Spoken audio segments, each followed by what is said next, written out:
Beyond the Hustle: How Black Women Entrepreneurs Are Rewriting Success Through Collective Power. When I first met Tanya Williams, I knew I was in the presence of someone extraordinary, not because of her impressive resume or business acumen, though both are remarkable, but because she carries with her a revolutionary vision that challenges everything we've been taught about entrepreneurial success. Tanya isn't just building businesses, she's architecting a movement that's redefining the very DNA of what it means to thrive as a Black woman entrepreneur in America. Her insights have sparked a transformation in how I understand success, power, and legacy. And today, I want that spark to ignite something in you too. We've all absorbed the dominant narrative of entrepreneurship, haven't we? The lone visionary burning midnight oil, the relentless hustler who sacrificed everything: sleep, relationships, health on the altar of individual achievement. We glorify this solitary struggle, this isolation, especially for Black women who've been told they must work twice as hard for half as much. But what if this entire framework is fundamentally flawed? What if the path to true sustainable success isn't paved with individual sacrifice, but with collective power? This is the profound truth Tanya Williams revealed to me. Building a thriving business ecosystem for Black women entrepreneurs isn't primarily about individual grit. It's about collective legacy and community. And this insight doesn't just tweak our understanding of entrepreneurship, it completely dismantles it and builds something far more powerful in its place. Many assume success comes from personal hustle alone, but what truly moves the needle is creating networks of support, access to capital, and spaces where vulnerability, like asking for help or admitting uncertainty, isn't seen as weakness, but as a strategic advantage. This perspective isn't just different, it's revolutionary.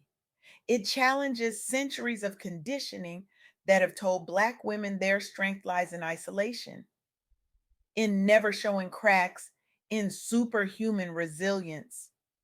Let me share three transformative insights from Tanya that might forever change how you view success, particularly for Black women entrepreneurs. First, community over competition. The most sustainable growth for Black professionals comes when we prioritize collaboration over competition, building each other up rather than working in silos. This isn't just a feel good philosophy, it's economic strategy. When we pool resources, knowledge, and networks, we create ecosystems where everyone can thrive. Second, strategic relationship building is essential. Long term success requires intentionally cultivating relationships, even if it takes years, because access often depends on who knows your work and trusts your vision. In a world where Black women receive less than 1% of venture capital funding, these relationships become lifelines, not just nice to haves. Third, resilience includes grace. True resilience isn't just pushing through hardship, it's allowing yourself grace during setbacks, using those moments to pivot creatively and lean into support systems without shame. This reframes vulnerability from weakness to wisdom. These aren't abstract theories. They're being put into practice by remarkable women who are creating tangible results and transforming communities.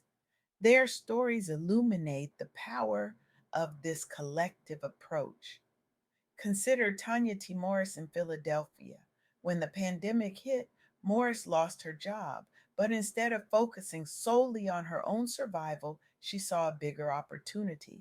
She founded Mom Your Business specifically to empower Black and Brown women entrepreneurs who are systematically overlooked by traditional business structures. The obstacles were immense: inconsistent funding, lack of initial pay for her efforts, systemic barriers in accessing capital. But Morris didn't try to overcome these alone. She leaned into community connections and designed her own accelerator program tailored specifically for underserved founders. The results? Since 2021, her organization has helped founders raise over $500,000 through grants, loans, and equity financing. What began as a single volunteer event has blossomed into an economic force that's reshaping Philadelphia's entrepreneurial landscape. Morris started with nothing but faith and vision. Today, her work has earned recognition from organizations like the Philadelphia Citizen and a nomination for Entrepreneur of the Year. But the true measure of her impact isn't in accolades. It's in the women whose businesses and lives have been transformed through her commitment to collective success. This is what happens when we reject the myth of the lone entrepreneur and embrace the power of community. Or look at Nicole Parker, founder of the Alokan Group. Parker established her company to elevate standards in government contracting while opening doors for minority talent within construction management, a field dominated by white men. The barriers Parker faced were formidable. As both a woman and a minority entrepreneur in construction, she faced industry bias and limited visibility. But Parker's approach embodied Tanya Williams' principle of strategic relationship building. She focused on consistency and quality work, what she calls character and competence, and targeted companies strategically, even when relationship building took years. Parker didn't just want contracts, she wanted to create generational legacy building opportunities for minorities within construction.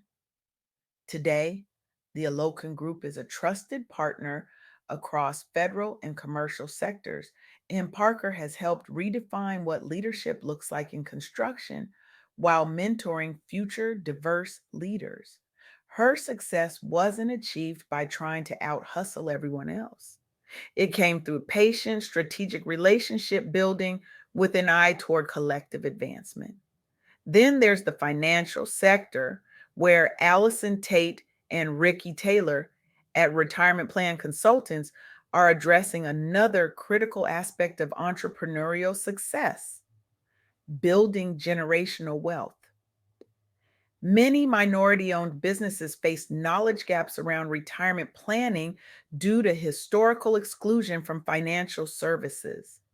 This creates a significant barrier to long term wealth creation, not just for individual entrepreneurs, but for entire communities.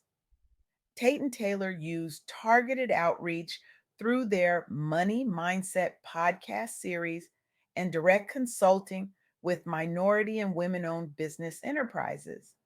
They provide accessible education and resources tailored specifically toward the needs of these entrepreneurs. The impact extends beyond individual businesses to broader awareness around long term financial strategy among underrepresented entrepreneurial communities, helping close intergenerational wealth gaps systematically over time.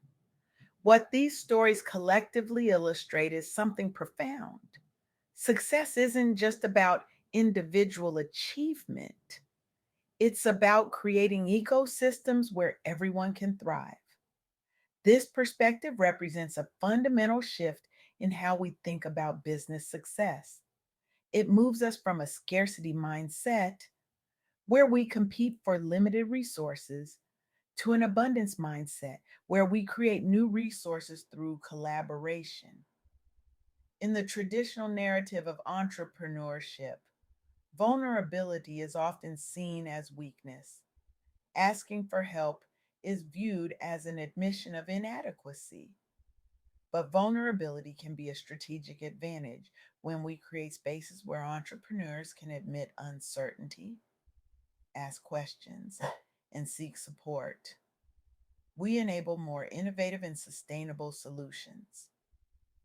This is particularly important for Black women entrepreneurs who often face the dual challenges of racism and sexism.